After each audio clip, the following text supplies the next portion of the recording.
How to use Procore for submittals full guide. So, in construction, a submittal is documentation created by a subcontractor and set up the chain for review and approval, typically by the architect or engineer before work proceeds. So, in order to use that in Procore, you're gonna have to follow these steps.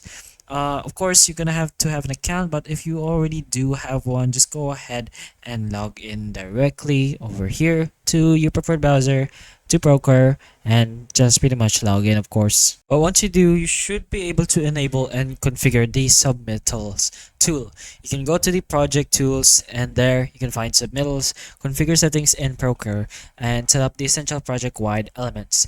You can finally create a new submittal after doing so. So opening the Submittals tool, clicking on plus create, then the submittal. You can fill out the general info, the delivery project program info, select and apply the appropriate workflow template, and assign submitters and approvers. You can also upload and send the submittals if you want to do so. You can click on respond, then attach files from your computer, optionally add notes if you want, and submit to proceed to the approval workflow. There's the approval process that you're gonna have to go ahead and do. So as an approver, you're gonna have to choose the response as approve as noted, revise and resubmit, or rejected.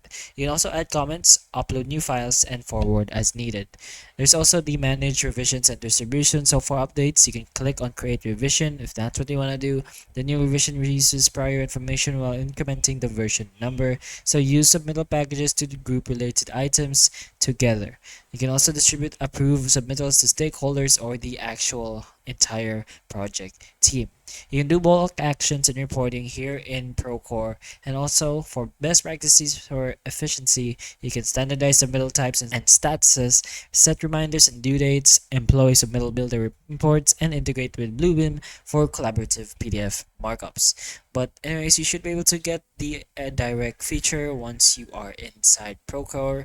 But if you want to go ahead and learn more, you can always go ahead to Procore's website itself. But if the video can help you, please like and subscribe for more videos like this, and that's all.